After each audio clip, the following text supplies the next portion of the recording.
हे टेंथीज, तो वेलकम है आपका हमारे चैनल स्कूल वाले में। तो अभी तक आपने फिजिक्स में chapter number 2 work power energy का सिर्फ टॉपिक 1 डिस्कस किया था, जिसमें हमने वर्क के बारे में पढ़ा था। उसमें हमने वर्क से रिलेटेड जितने भी आईसीएससी में न्यूमेरिकल्स और कॉन्सेप्चुअल बेस्ड क्वेश्चंस आए हैं वो डिस्कस किए थे। आज हम इस चैप्टर का टॉपिक 2 पावर डिस्कस करेंगे। ठीक है, इसमें हम लोग कुछ आईसीएससी के पैटर्न के न्यूमेरिकल्स देखेंगे और अभी तक आईसीएससी में लास्ट 15 ईयर्स में जितने भी पीवाईक्यूज आए हैं इसके वो देखेंगे। ठीक है, तो सबसे पहले what do you mean by power. देखो, इसको मैं आपको एक एग्जांपल समझाती हूँ। मान लो आपके पास ये एक बॉडी है ए पोजीशन पे। ठीक है, आपने इसको डिस्प्लेस किया और ये पोजीशन बी पर पहुंच गई। और मान लो इसको ए से बी लाने तक के लिए आपने जो वर्क किया है वो है 50 जूल। ठीक है, आपने 50 जूल ऑफ वर्क डन किया है यहाँ पे, और ए से बी लाने में आपको टाइम लगा 10 सेकेंड्स का। ठीक है, अगर 10 सेकेंड्स में आपने 50 जूल वर्क किया है तो एक सेकेंड में आपने कितना वर्क किया, 50/10, मतलब एक सेकेंड में आपने वर्क किया 5 जूल। ठीक है, तो यहाँ पे जो 5 है वो आपकी क्या हो गई, पावर। पावर क्या होता है, रेट ऑफ डूइंग वर्क, मतलब एक सेकेंड में बॉडी ने कितना वर्क डन किया है। ठीक है, so power is defined as the rate of doing work. तो पावर का फॉर्मूला क्या हो गया, वर्क डन बाय टाइम। इससे आप निकाल लोगे कि एक सेकेंड में बॉडी कितना वर्क कर रही है। ठीक है, so P is equals to, power को हम P से डिनोट करते हैं, P is equals to W by time. अब एक बात देखो, मान लो जैसे अगर आपके पास जो बॉडी है जो कि पोजीशन ए पे ही है, आपने इसके ऊपर फोर्स अप्लाई किया F। ठीक है, F आपने इस पर फोर्स अप्लाई किया। अब आपको पता है, आप अगर बॉडी पे फोर्स अप्लाई करोगे और उसमें अगर डिस्प्लेसमेंट जो प्रोड्यूस हुई, जैसे ए से बी आने तक उसमें डिस्प्लेसमेंट अगर प्रोड्यूस हो रही है S, ठीक है, तो product of force applied on the body and displacement produced in the body in the direction of force जो होता है, ये क्या होता है, वर्क डन। ठीक है, ये आपने वर्क में पढ़ा था। Work is the product of force applied on the body and displacement produce in the body in the direction of force. ठीक है, तो W is equals to F into S हो गया। अब ऊपर आपने पावर का फॉर्मूला पढ़ा, वर्क डन बाय टाइम, तो पावर को आप लिख सकते हो F into S by time, मतलब आप वर्क की जगह F इंटू S लिख सकते हो। ठीक है, now you know S is the displacement. S यहाँ पे क्या है, डिस्प्लेसमेंट है जो कि बॉडी प्रोड्यूस कर रही है ए से बी जाने के लिए। ठीक है, मतलब कितना डिस्टेंस वो यहाँ पे चल रही है। T यहाँ पे क्या है, T यहाँ पे टाइम है। अब डिस्प्लेसमेंट बाय टाइम जो होता है, मतलब rate of displacement, displacement by time क्या होता है आपका, वेलोसिटी होता है। ठीक है, तो यहाँ पे आप S बाय टी को किससे रिप्लेस कर सकते हो, V से। तो पावर का फॉर्मूला यहाँ से क्या बना, F into V for velocity. ठीक है, तो यहाँ पे आपके पास पावर के दो फॉर्मूले आ रहे हैं।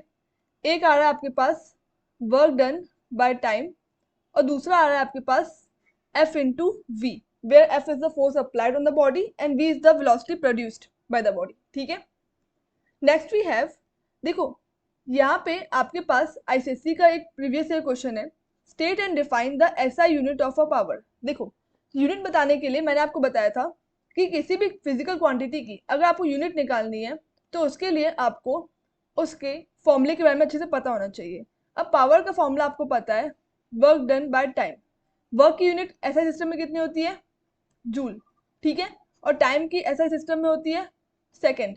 तो यहाँ से पावर की यूनिट आ गई जूल पर सेकेंड। ठीक है, जूल को हम जे से रिप्रेजेंट करते हैं, तो यहाँ से पावर की एसआई सिस्टम में यूनिट आ गई जूल पर सेकेंड। ठीक है, अब जूल पर सेकेंड को हम नाम देते हैं यहाँ पे वॉट। ठीक है, तो पावर की यूनिट हो गई वॉट, जिसको हम लोग रिप्रेजेंट करते हैं W से। So the question is state and define the SI unit of power. तो पावर की एसआई यूनिट क्या है, वॉट है, जिसको हम लोग W से रिप्रेजेंट कर सकते हैं। फिर इन्होंने बोला डिफाइन करना है। अब देखो, इसकी डेफिनेशन आप कैसे बताओगे, अगर पावर की यूनिट है वॉट, वॉट को हम लोग बोलते हैं जूल पर सेकेंड। ठीक है, ये तो आपको दिख रहा है यहाँ से, वॉट को हम जूल पर सेकेंड बोल रहे हैं, मतलब एक सेकेंड में अगर बॉडी 1 जूल ऑफ वर्क कर रही है, मतलब पावर कितनी प्रोड्यूस हुई, 1 वॉट। ठीक है, सो 1 जूल पर सेकेंड इज कॉल्ड 1 वॉट। ठीक है, तो आप किसी भी यूनिट की डेफिनेशन को उसके फॉर्मूले से बता सकते हो। जैसे यहाँ पे आपको दिख रहा है वॉट आपका जूल पर सेकेंड है, तो डेफिनेशन क्या हो गई, 1 जूल पर सेकेंड इज कॉल्ड वॉट। ठीक है, नेक्स्ट क्वेश्चन भी है, how is the unit horse power related to the SI unit of power. अब देखो पावर की एसआई यूनिट जो है वो तो आपको पता है वॉट है, अब ये हॉर्स पावर क्या है, तो देखो horse power is the rate of doing work by horse. ठीक है, एक हॉर्स को वर्क करने के लिए जितना मतलब एक सेकंड में एक हॉर्स जितना वर्क करेगा वो क्या होगी, हॉर्स पावर होगी। ठीक है, पावर क्या होती है, पावर होती है रेट ऑफ डूइंग वर्क, मतलब एक सेकंड में बॉडी कितना वर्क करती है। वैसे ही हॉर्स पावर क्या होगी, यहाँ पे बॉडी की जगह हॉर्स है, मतलब एक हॉर्स एक सेकंड में कितना वर्क करेगा वो होगी आपकी हॉर्स पावर। ठीक है, so horse power is the rate of doing work by horse. ठीक है, अब ये जो हॉर्स पावर है इसको आप रिप्रेजेंट किससे करते हो, इसको आप रिप्रेजेंट करते हो एचपी से। ठीक है, हॉर्स पावर को हम रिप्रेजेंट करते हैं एचपी से। Horse power is 746 what. ठीक है, मतलब ये इतनी सारी पावर होती है। ठीक है, 1 horse power is 746 watt power. ठीक है, सो यहाँ पे इन्होंने पूछा था how is the unit horse power related to SI unit, तो उसका आंसर हो गया 1 HP is equal to 746 watt. Next question we have a machine raises a load of 750 Newton through a height of 16 meter in 5 seconds. Calculate the power at which the machine works. अब देखो ये ICSE 2002 का question है, तो इन्होंने यहाँ पे जो आपको पहले तो जो चीज़ आपको गिवन होती है हमेशा न्यूमेरिकल्स में आपको वो लिखना चाहिए। तो यहाँ पे आपको गिवन क्या है, 750 न्यूटन, न्यूटन फोर्स की यूनिट है, तो यहाँ पे आपको फोर्स दे दिया इन्होंने 750 न्यूटन का। ठीक है, यहाँ पे आपको डिस्टेंस दिया है, मतलब कितना डिस्प्लेस हुई है बॉडी, 16 मीटर डिस्प्लेस हुई है, तो आपका एस हो गया 16 मीटर डिस्प्लेसमेंट। टाइम आपको दे दिया है 5 सेकेंड्स का।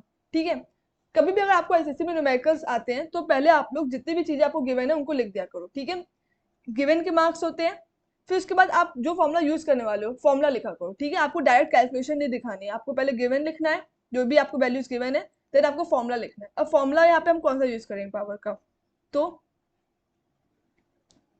यहाँ पे आपको दिख रहा है आपको फोर्स भी दिया है, डिस्टेंस दिया है और टाइम दिया है। तो मैंने आपको बताया था कि जो आपकी पावर होती है वो क्या होता है, वर्क डन बाय टाइम, और वर्क का फॉर्मूला आपको पता है F इंटू एस। ठीक है, क्योंकि आपको वर्क डायरेक्टली नहीं दिया है, यहाँ पे इन्होंने डायरेक्टली वर्क की वैल्यू तो दी नहीं है, इन्होंने F और S की वैल्यू दी है, तो वर्क को पहले आप लोग लिखोगे F इंटू एस। ठीक है, अब F की जगह हम लोग लिखेंगे यहाँ पे 750, वैल्यू पुट कर लो। अच्छा, वैल्यू पुट करने से पहले ना ये ध्यान दे देना कि सारी वैल्यूज सेम सिस्टम में है कि नहीं है, आइदर एसआई और सीजीएस। जैसे यहाँ पे न्यूटन भी एसआई सिस्टम में है, मीटर भी एसआई सिस्टम में है, सेकंड्स भी एसआई सिस्टम में है, तो यहाँ पे सारी यूनिट्स एसआई सिस्टम में दी हुई है। ठीक है, तो इसलिए आपको यहाँ पे कुछ चेंज नहीं करना है। अगर मान लो इनमें से कोई भी एक सीजीएस में दी होती तो उसको आपको एसआई में कन्वर्ट करना होता। ठीक है, तो न्यूमेरिकल्स में ध्यान देना, पहले एफ आपने पुट किया 750, एस पुट किया आपने 16, टाइम पुट किया आपने 5। ठीक है, इसको आप कैलकुलेट कर लेना, 5 1 150। ठीक है, यहाँ पे आपकी जो भी वैल्यू आएगी, जैसे यहाँ पे आपके आ रहा है 2400। ठीक है, अब यहाँ पे देखो अगर सब कुछ ऐसा सिस्टम में है तो पावर की यूनिट भी आप ऐसा सिस्टम में यूज करोगे विच इज वॉट। ठीक है, तो कितनी पावर प्रोड्यूस हुई, 2400 वॉट। ठीक है, तो नेक्स्ट क्वेश्चन है आपका, calculate the power spent by crane by lifting a load of mass 2000 kg at a velocity of 1.5 metre पर सेकेंड। देखो मान लो ये लोड है और क्रेन ने इस लोड को ऊपर की तरफ रेस किया, ठीक है, लिफ्ट किया, और इस जो ये लोड है इसका मास कितना दिया आपको, 2000 kg मास दिया हुआ है। ठीक है, अब इसको अगर आप ऊपर की तरफ रेस कर रहे हो, किस वेलोसिटी से कर रहे हो, 1.5 मीटर पर सेकेंड से कर रहे हो। अब देखो ये मैंने आपको बताया था कि ग्रेविटी की वजह से बॉडी नीचे की तरफ अट्रैक्ट होती है अर्थ की तरफ। ठीक है, बट अगर आप लोड को ऊपर की तरफ ले जा रहे हो तो यहाँ पे जो आप काम कर रहे हो, जो यहाँ पे वर्क हो रहा है, ठीक है, यहाँ पे वर्क डन अगेंस्ट ग्रेविटी हो रहा है। ठीक है, और कभी भी अगर आप वर्क डन अगेंस्ट ग्रेविटी करते हो तो फॉर्मूला क्या होता है वर्क का, mgh होता है। ठीक है, वर्क डन अगेंस्ट ग्रेविटी कितना होता है, mgh।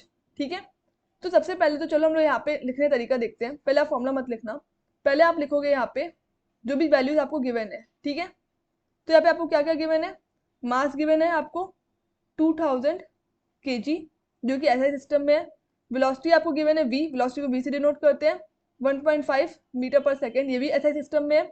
और आपको acceleration due to gravity small g, इसकी वैल्यू दे दी है 10 मीटर पर सेकेंड स्क्वायर, ठीक है। तो यहाँ पे आपके पास सारी क्वांटिटीज एसआई सिस्टम में, तो आपको कुछ कन्वर्जन नहीं करना है यहाँ पे, ठीक है। अब पावर का फॉर्मूला बोला है, पावर आपको पता है वर्क डन बाय टाइम होता है, ठीक है। अब यहाँ पे आपको वर्क अगेंस्ट ग्रेविटी हो रहा है, ठीक है, यहाँ पे वर्क डन अगेंस्ट ग्रेविटी है, तो वर्क डन अगेंस्ट ग्रेविटी का फॉर्मूला क्या होता है हमारा, mgh, ठीक है, बाय टाइम।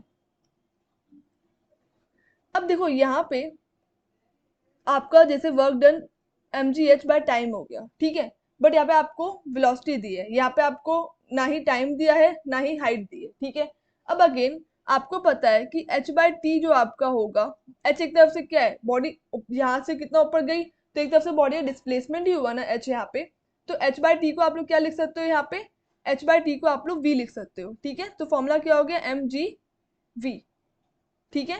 वेलोसिटी क्या होती है, डिस्प्लेसमेंट बाय टाइम, ठीक है।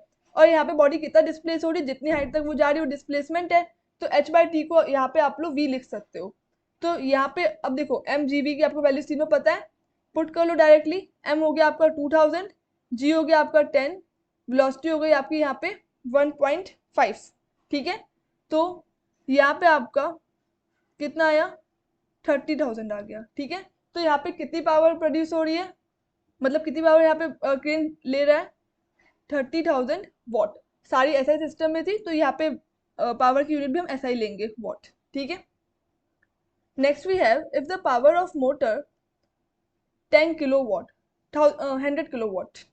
अब देखो आपने पावर की यूनिट क्या पढ़ी है अभी तक, आपने पावर की यूनिट एसआई सिस्टम में पढ़ी है विच इज वॉट, और इसको हम लोग जूल पर सेकेंड भी बोलते हैं, ठीक है, ये मैंने आपको बताया अभी, 1 वॉट इज 1 जूल पर सेकेंड, ठीक है। अब यहाँ पे इन्होंने दिया है आपको किलोवाट, तो किलोवाट जो होती है वो पावर की बिगर यूनिट है, ठीक है। जैसे किलोवाट है, ऐसे आप मेगावाट भी देख सकते हो, किलोवाट हो गया, मेगावाट हो गया, या फिर गीगावाट हो गया, ठीक है। ये सारी क्या है, ये सारी पावर की बिगर यूनिट्स है, ठीक है। अब ये सब होती कितनी है, जैसे किलोवाट है, इसको आप कैसे रिप्रेजेंट करते हो, 1 किलोवाट, ठीक है। तो 1 किलोवाट कितना हुआ आपका, 10 टू द पावर 3 वॉट, मतलब इसमें 1000 वॉट होते हैं। मेगावाट, 1 मेगावाट में कितने वॉट होंगे आपके, 10 टू द पावर 6 वॉट। और 1 गीगावाट में आपके कितने वॉट होंगे, 10 टू द पावर 9 वॉट, ठीक है। तो अब क्वेश्चन देखो, पावर आपको यहाँ पे 100 वॉट दी है, ठीक है। तो पहले तो गिवन क्वांटिटीज लिख लेते हैं हम लोग। पावर आपको यहाँ पे दी है, पावर को पी से डिनोट करते हैं, 100 किलो वॉट, इसको आप लोग वॉट में कन्वर्ट करोगे अगर, तो ये कितना आएगा, 10 टू द पावर 5 वॉट, ठीक है। 100 इंटू 10 टू द पावर 3 मतलब 10 की पावर 5 आ जाएगा, 10 टू द पावर 5 वॉट आ गया, ठीक है। एट वॉट स्पीड, तो स्पीड तो आपसे पूछी है, यहाँ पे वी पूछा है आपसे, can it raise a load of 50,000 newton, तो ये जो दिया है न्यूटन यूनिट है, तो इससे आपको समझ में आ रहा है आपको फोर्स दी है, तो एफ आपको कितना दिया है यहाँ पे, 50,000 न्यूटन, ठीक है। अब आपने पीछे पावर का फॉर्मूला पढ़ा था एफ इंटू वी, ठीक है, ये मैंने आपको डिराइव करके दिखाया था, एक फॉर्मूला था वर्क अपॉन टाइम, वर्क को जब हम लोग एफ इंटू एस करके लिख रहे थे तब एस बाय टी को वी लिख दे रहे थे, तो पावर का वहां से फॉर्मूला कितना आया था, एफ इंटू वी, तो यहाँ पे ये वाला फॉर्मूला यूज होगा। अब पावर आपको दी है 10 टू द पावर 5, फोर्स आपको दी है 50,000 इंटू वेलोसिटी आपको निकालनी है, तो यहाँ से वेलोसिटी कितनी आ जाएगी आपकी, 2 मीटर पर सेकेंड, ठीक है। सब कुछ ऐसा ही सिस्टम में है, तो 2 मीटर पर सेकेंड आ जाएगा।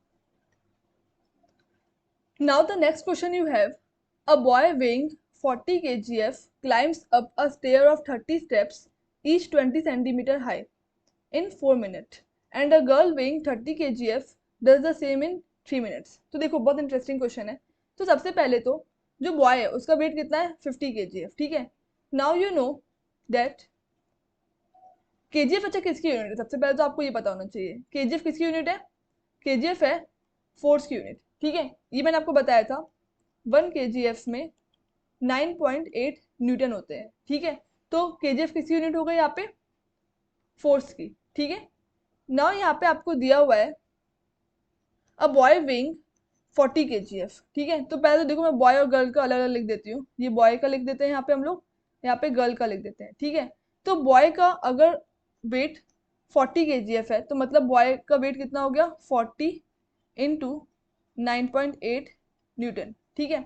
और गर्ल का वेट कितना हो गया 30 kgf है तो गर्ल का वेट हो गया 30 इंटू 9.8 न्यूटन, ठीक है। हम न्यूटन में क्यों कन्वर्ट कर रहे हैं, क्योंकि हम न्यूमेरिकल्स करते वक्त ध्यान देते हैं कि सबकी यूनिट एसआई सिस्टम में हो, ठीक है। तो एसआई सिस्टम के हिसाब से यहाँ पे यूनिट न्यूटन होनी चाहिए, तो इसलिए हम लोग केजीएफ को न्यूटन में कन्वर्ट कर रहे हैं, ठीक है। तो दोनों का वेट आपको पता चल गया है। तो बॉय के टाइम पे देखो, बॉय के लिए मैं 1 यूज करूंगी, तो बॉय के टाइम पे फोर्स आपकी F1 है, गर्ल के टाइम पे फोर्स आपकी F2 है, ठीक है। फिर इन्होंने लिखा है climbs up stairs of 30 steps each 20 centimetre high. अब एक बात बताओ, अगर जो स्टेयर्स है, अगर स्टेयर का एक स्टेप 20 सेंटीमीटर हाई होगा, मतलब एक स्टेप में उसको 20 सेंटीमीटर डिस्प्लेस होना है, तो 30 स्टेप्स में उसने कितना डिस्टेंस चल लिया होगा।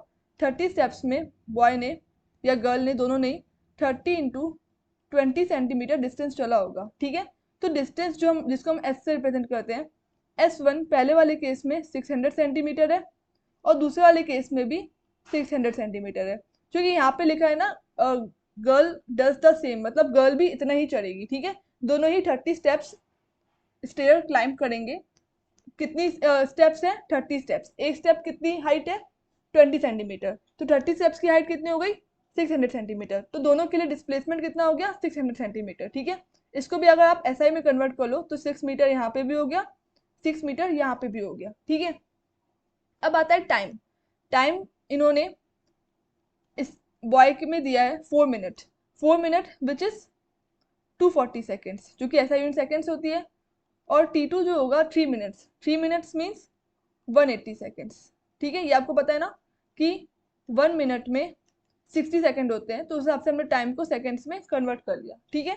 तो सबसे पहले अगर आपको ऐसे दो केसेस दिए होते हैं तो आप लोग दोनों की जो भी क्वांटिटीज है, एक को 1 से रिप्रेजेंट करो, एक को 2 से रिप्रेजेंट करो, ठीक है। तो तीनों का हमें फोर्स, डिस्प्लेसमेंट और टाइम, ठीक है, ये दोनों केसेस में हमें पता चल चुका है।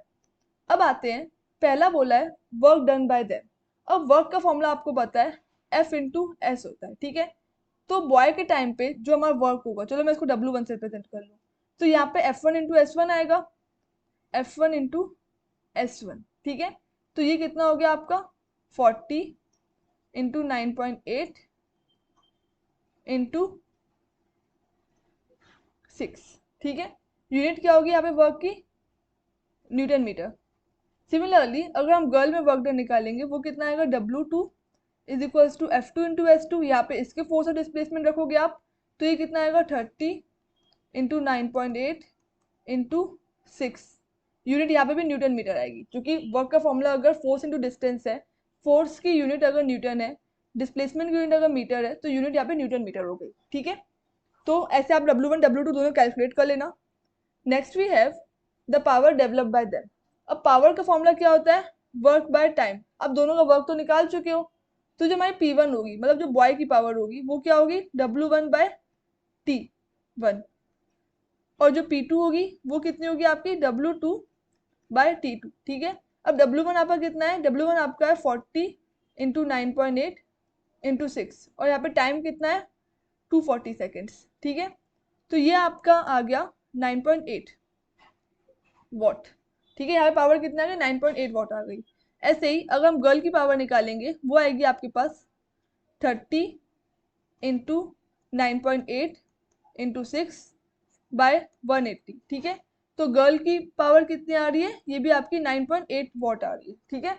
तो यहाँ पे जो पावर डेवलप हो रही है दोनों केसेस में वो सेम है, दोनों ही केसेस में 9.8 वॉट पावर डेवलप हो रही है, लेकिन दोनों का वर्क डन अलग अलग है, ठीक है। चलो अब नेक्स्ट क्वेश्चन में आते हैं, जो कि आपका 2000 में आया हुआ है, ठीक है।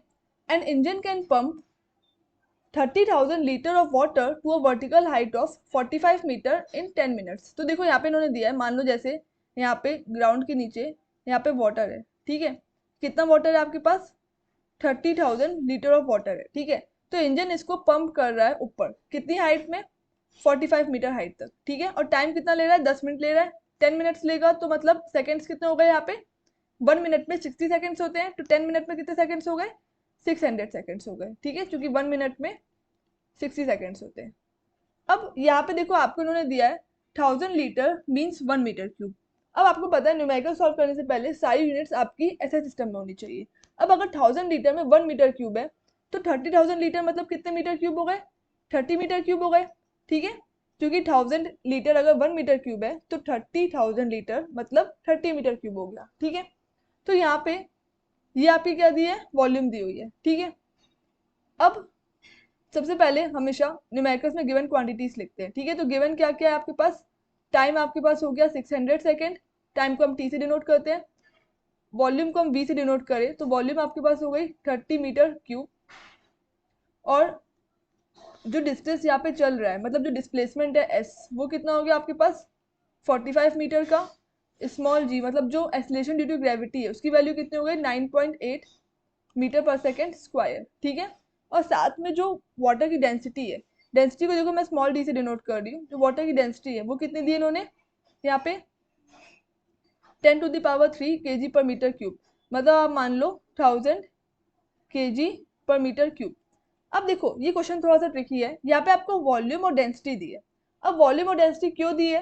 क्योंकि देखो आपने फॉर्मूला पढ़ा है डेंसिटी का, मास बाय वॉल्यूम, ठीक है, ये आपने पढ़ा density is equals to mass by volume. अब यहाँ पे आपको मास तो दिया नहीं है वाटर का, तो पहले आप मान लो let m kg be mass of water, ठीक है। वाटर का मास आप अगर m मान लेते हो तो इस फॉर्मूले से आप वाटर का मास इजीली कैलकुलेट कर सकते हो, ठीक है। अब मास निकालने के लिए देखो डेंसिटी आपको कितनी दी है? 1000 दी है, तो डेंसिटी यहाँ पे हम 1000 अगर पुट कर ले, डेंसिटी को आपने 1000 पुट कर लिया, मास हमें m पुट कर लिया, और वॉल्यूम आपने पुट कर ली यहाँ पे 30, ठीक है। तो यहाँ से मास कितना आ गया? 30,000 kg, क्योंकि सब कुछ ऐसा सिस्टम में चल रहा है। तो यहाँ पे जो गिवन क्वांटिटीज थी इसमें आपके पास एक एडिशनल मास भी आ गया 30,000 kg, ठीक है। Now the question is calculate the work done by the machine and it's power. देखो वर्क कितना होता है आपका? वर्क आपको पता है F इंटू एस होता है, ठीक है। और कभी भी अगर आप किसी बॉडी को नीचे से ऊपर ले जाते हो, जैसे यहाँ पे वाटर नीचे से ऊपर जा रहा है, तो यहाँ पे जो वर्क डन हो रहा है वो क्या हो रहा है? वर्क डन अगेंस्ट ग्रेविटी हो रहा है, ठीक है। और ये मैंने आपको बताया कि कभी भी अगर वर्क डन अगेंस्ट ग्रेविटी हो तो हम वर्क का फॉर्मूला क्या यूज करते हैं? हम वर्क का फॉर्मूला यूज करते हैं तब mgh, ठीक है। कभी भी अगर अगेंस्ट ग्रेविटी वर्क डन होता है तो वर्क डन क्या होता है? हमारा mgh होता है। तो अब W का फॉर्मूला अगर हम लोग mgh यूज करें तो वर्क डन कितना आ जाएगा? यहाँ पे मास कितना है आपको? 30,000 आ रहा है, तो मास हो गया आपको 30,000 इंटू जी की वैल्यू आपकी दी यहाँ पे 9.8, और डिस्प्लेसमेंट हो रहा है आपका 45 मीटर, ठीक है। बाकी वर्क की यूनिट कितनी होती है आपकी? न्यूटन मीटर, क्योंकि फोर्स इंटू डिस्टेंस होता है तो वर्क की यूनिट न्यूटन मीटर होगी। तो यहाँ पे वर्क डन कितना हो गया? 30,000 इंटू 9.8 इंटू 45, इसको आप कैलकुलेट कर सकते हो, ठीक है। तो मेन पॉइंट यहाँ पे देखने वाला क्या है? अगर आपको डेंसिटी और वॉल्यूम दी है तो आप मास निकाल सकते हो, क्योंकि density is equal to mass upon volume होता है। और कभी भी वर्क डन अगेंस्ट ग्रेविटी होता है तो वर्क का फॉर्मूला हम लोग mgh यूज करते हैं, ठीक है। नेक्स्ट इन्होंने पावर भी पूछी है। अब पावर तो इजीली आ जाएगी, क्योंकि पावर आपको पता है वर्क डन बाय टाइम होता है, ठीक है। वर्क आप लोग निकाल चुके हो, इसको बाय टाइम कर लेना। टाइम आपको कितना दिया है? 600 सेकेंड्स दिया है, ठीक है। तो यहाँ से आप लोग पावर निकाल लोगे, और पावर की यूनिट कितनी आएगी? वॉट आएगी, ठीक है। So the last question you have from ICSE 2005, work done by the heart is 1 joule per beat। अब देखो ये अच्छा क्वेश्चन है, उन्होंने बोला 1 जूल पर बीट, मतलब अगर हार्ट एक बार बीट कर रहा है तो कितना वर्क हो रहा है? 1 जूल वर्क हो रहा है, ठीक है। अब यहाँ पे लिखा है calculate the power of heart if it beats 72 times in 1 minute. अगर 1 बीट करेगा तो 1 जूल ऑफ वर्क डन होगा, ठीक है। अब यहाँ पे अगर हार्ट 72 टाइम्स अगर वो बीट कर रहा है, मतलब 72 बीट्स होंगी, तो कितना वर्क होगा? 72 जूल ऑफ वर्क डन होगा यहाँ पे, ठीक है। क्योंकि 1 बीट में 1 जूल वर्क हुआ था, तो 72 बीट्स में 72 जूल वर्क डन होगा इन 1 मिनट। तो मतलब देखो यहाँ पे आपके पास क्या क्या गिवन है? टाइम यहाँ पे आपके पास गिवन है 1 मिनट का, time is 1 minute, 1 minute means 60 seconds, ठीक है। और यहाँ पे आपका जो वर्क है वो कितना है? 72 जूल, ठीक है। वर्क और टाइम आपको दोनों गिवन है। अब इन्होंने क्वेश्चन में पूछा है पावर। पावर क्या होता है आपका? फॉर्मूला पावर का आपने क्या पढ़ा है? Work done by time. तो यहाँ पे ये कितना हो जाएगा? 72 जूल बाय 60 सेकेंड्स, ठीक है। तो ये आपका कितना आ गया, ये आपके पास आ गया 6/5 which is 1.2 watt. So the power of the heart is 1.2 watt, ठीक है। So the last you have what is the difference between work and power. तो देखो वर्क आपने क्या पढ़ा था, वर्क आपने पढ़ा है F इंटू डी, ठीक है। वर्क का फॉर्मूला आपने क्या पढ़ा था, F इंटू एस। किसी किसी बुक में डिस्प्लेसमेंट को डी लिखते हैं, बट आप लोग एस से रिप्रेजेंट करो। Work done by force is equal to the product of force and displacement in the direction of force, ठीक है। वर्क डन क्या होता है, product of force produce on the body and displacement in the direction of force. Next you have power. What is power, power is the rate of doing work by the force. मतलब एक body में अगर आपने force लगाया तो एक second में जितना वर्क डन होगा वो पावर होगी। Power is the rate of doing work, ठीक है। इसका फॉर्मूला क्या होता है, वर्क डन बाय टाइम या फिर फोर्स इनटू वेलोसिटी, ये दोनों फॉर्मूले यूज हो सकते हैं, ठीक है। अब देखो जो वर्क का फॉर्मूला है इसमें टाइम नहीं आ रहा है, so it does not depend on time. Power के फॉर्मूले में टाइम आता है, so it depends on time, ठीक है। अब देखो पावर टाइम पे अगर डिपेंड कर रही है तो कैसे कर रही है, ये भी क्वेश्चन आपसे पूछ सकते हैं। तो आप ध्यान से देखो पावर और टाइम दोनों इनवर्सली प्रोपोर्शनल है, ठीक है। जितना ज्यादा टाइम लगेगा उतनी कम पावर स्पेंड होगी। तो पावर और टाइम इनवर्सली प्रोपोर्शनल है, ठीक है। लेकिन वर्क की बात करें तो वर्क तो टाइम पे डिपेंड ही नहीं कर रहा है, it does not depend on time. फिर ऐसा यूनिट का आप डिफरेंस बता सकते हो, वर्क की ऐसा यूनिट होती है जूल, ठीक है, जूल, या फिर आप लोग इसको न्यूटन मीटर भी लिखते हो। पावर की ऐसा यूनिट होती है वॉट, या फिर आप लोग इसको जूल पर सेकेंड भी लिख सकते हो, ठीक है। तो आप लोग दोनों की ऐसा यूनिट भी बता सकते हो डिफरेंस में। अच्छा देखो मान लो आपको मैं क्वेश्चन दे रही हूँ, एक बॉडी है ए, एक बॉडी है बी, ठीक है। मान लो जो पहली वाली बॉडी है इस पे आपने फोर्स लगाया 10 न्यूटन का, और जो दूसरी बॉडी है इस पे भी आपने फोर्स लगाया 10 न्यूटन का, ठीक है। पहली बॉडी में मान लो डिस्प्लेसमेंट प्रोड्यूस हुआ 5 मीटर का, दूसरी में भी मान लो डिस्प्लेसमेंट प्रोड्यूस हुआ 5 मीटर का। लेकिन पहली वाली बॉडी ने जो 5 मीटर डिस्प्लेसमेंट किया है वो करने में उसको लगे, मान लो इसको लगे 2 मिनट, ठीक है। लेकिन जो दूसरी बॉडी है इसको लगा 8 मिनट, ठीक है। तो क्या आप इसका वर्क और पावर कंपेयर कर सकते हो, ठीक है। क्या आप इसका वर्क और पावर कंपेयर कर सकते हो। तो देखो सबसे पहले मैंने आपको क्वेश्चन में क्या बोला, आपके पास दो बॉडीज दी है, दोनों में हम सेम फोर्स लगा रहे हैं 10 न्यूटन की, दोनों सेम डिस्प्लेसमेंट प्रोड्यूस कर रहे हैं 5 मीटर का, ठीक है। वर्क की बात करें अगर हम लोग तो हमें सिर्फ एफ और एस से मतलब, उसमें हमें टाइम से मतलब नहीं है, ठीक है। दोनों में एफ भी सेम है, दोनों में एस भी सेम है। तो जो वर्क होगा वो दोनों में कितना प्रोड्यूस होगा, 50-50 प्रोड्यूस होगा, 50 न्यूटन मीटर 50 न्यूटन मीटर। तो अगर हम वर्क को कंपेयर करेंगे तो वर्क का रेशियो कितना आएगा, 1:1, ठीक। कंपेयर कभी भी करते तो रेशियो बताना होता है। तो वर्क का रेशियो कितना आएगा, 1:1, क्योंकि दोनों ही वर्क जो करेगी, जैसे पहला वाला भी जो वर्क करेगा 50 न्यूटन मीटर करेगा, दूसरा भी जो वर्क करेगा 50 न्यूटन मीटर का करेगा, ठीक है। अब आते हैं पावर में। तो पावर तो टाइम पे डिपेंड करती है, पावर क्या होता है, वर्क बाय टाइम, ठीक है। तो पहले वाले केस में जो पावर होगी वो कितनी होगी, 50/2। अच्छा टाइम को यहाँ पे मिनट्स में दिया, आप इसको चाहो तो सेकंड्स में कन्वर्ट कर सकते हो। सेकंड्स में कन्वर्ट करोगे तो पहले वाले में टाइम कितना है, 120 सेकेंड, दूसरे वाले में टाइम कितना है आपका 480 सेकेंड्स, ठीक है। तो पहले वाले केस में आपकी जो पावर होगी वो कितनी होगी, 50/120, और दूसरे वाले केस में जो पावर होगी वो कितनी होगी, 50/480, ठीक है। इसका अगर आप लोग रेशियो निकालोगे तो 50-50 कैंसिल हो जाएगा, ये आपका आएगा 4:1, ठीक है। तो पावर का रेशियो कितना आ रहा है आपका 4:1, लेकिन वर्क का रेशियो क्या आ रहा है 1:1। वर्क देखो वर्क वाले केस में क्या है, टाइम भले ही अलग है लेकिन वर्क टाइम पे डिपेंड ही नहीं कर रहा, तो वर्क का रेशियो 1:1 आएगा। लेकिन पावर टाइम पे डिपेंड करती है, कैसे डिपेंड करती है, इनवर्सली प्रोपोर्शनल, इनवर्सली डिपेंड करती है, ठीक है। तो पावर का रेशियो कितना आएगा 4:1। देखो रेशियो कैलकुलेट करने के लिए ना आप इसको पहले फ्रैक्शन में लिख सकते हो, जैसे आप अगर लिखो 50/120/50/480, अब 50-50 आपका कैंसिल हो जाएगा, 480 आपका ऊपर आ जाएगा, ठीक है। तो इसको आप लोग क्या लिखोगे, इसको आप लोग लिखोगे 480/120, तो ये कैंसिल होके आपका आ जाएगा 4/1, इसलिए मैंने यहाँ पे रेशियो लिख दिया 4:1, ठीक है। तो इससे आप लोग पावर का रेशियो निकाल सकते हो, ठीक है। सो आई होप यहाँ तक आपका पावर का कॉन्सेप्ट क्लियर हो गया होगा। Power is the rate of doing work, इसका फॉर्मूला है वर्क डन बाय टाइम या फिर फोर्स इनटू वेलोसिटी, ऐसा यूनिट है वॉट। बाकी मैंने इसके न्यूमेरिकल्स डिस्कस किए, आप इसको एक बार ध्यान से देख लो। तो यहाँ तक आपका चैप्टर का टॉपिक 1 वर्क और टॉपिक 2 पावर कंप्लीट हो चुका है। नेक्स्ट वीडियो में हम लोग डिस्कस करेंगे एनर्जी, टाइप्स ऑफ एनर्जी और उसके कुछ न्यूमेरिकल्स डिस्कस करेंगे। आई होप आपको वीडियो पसंद आई होगी। Thank you for watching.